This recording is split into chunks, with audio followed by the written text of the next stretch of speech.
کمرے میں اداسی بو کی طرح پھیلی تھی۔ اس دیوار سے اس دیوار تک اور فرش سے لے کر چھت تک اداسی ہی اداسی تھی۔ خوشی میں خوشبو ہوتی ہے اور غم میں بو ہوتی ہے۔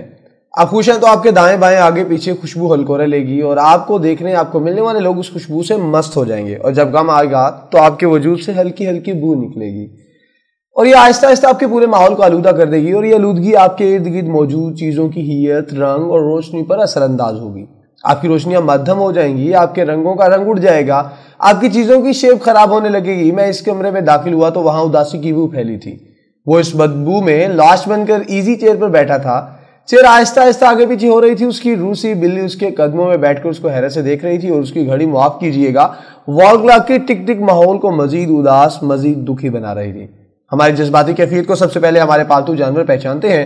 آپ خوش ہیں تو آپ کو اس خوشی کی جھلک سب سے پہلے آپ کے کتے، آپ کی بلی، آپ کے طوطے اور آپ کے گھوڑے کی آنکھوں میں ملے گی، اور دکھی، اداس یا افسردہ ہیں تو آپ کے پالتو جانوروں کی گردنیں فوراً لٹک جائیں گی، ان کی آنکھوں میں حیرت اور اداسی موجیں مارنے لگے گی۔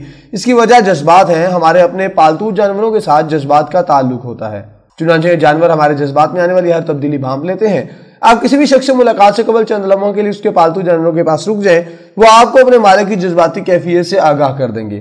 ہماری اداسی اور ہمارے دکھ کا وال کلاک کے ساتھ بھی گہرا تعلق ہوتا ہے۔ ہم زندگی کے عام دنوں میں وال کلاک کی ٹک ٹک پر توجہ نہیں دیتے، لیکن جو ہی ہم پر غم اترتا ہے ہمیں ٹک ٹک کی آوازیں گھیر لیتی ہیں، اور یہ آوازیں آہستہ آہستہ ماحول میں موجود آوازوں پر حاوی آ جاتی ہیں۔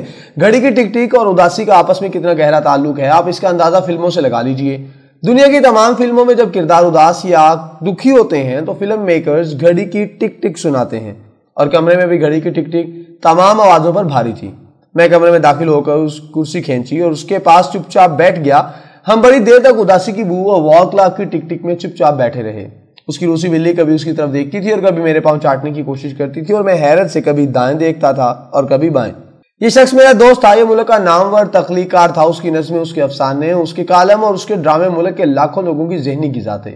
یہ جذبوں کا لفظ دینے کا ماہر تھا۔ لوگوں کی زبانیں جب بات کرتے کرتے تھک جاتی تھیں تو اس کے فکریں، اس کی تحریر آگے بڑھ کر اس کے ابلاغ کی انگلی پکڑ لیتی تھی۔ یہ انسان کے ٹوٹتے ارادوں کی خاموشی تک محسوس کر لیتا تھا، انہیں بعد ازاں آواز دے دیتا تھا، لیکن پھر یہ خاموش ہو گیا۔ اس کی نظمیں، اس کے افسانے، اس کے ڈرامے اور اس کی ہدایت کاری چپ ہو گئی، اور یہ گھر کے کمرے تک محصور ہو کر رہ گیا۔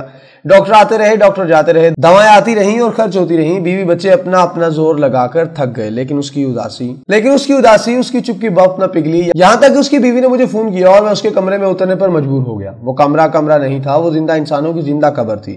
وہ اس قبر کے کونے میں ایزی چیئر پر پڑا تھا۔ ہم بڑی دیر تک چپ بیٹھے رہے، یہاں تک کہ اس نے بولنا شروع کر دیا۔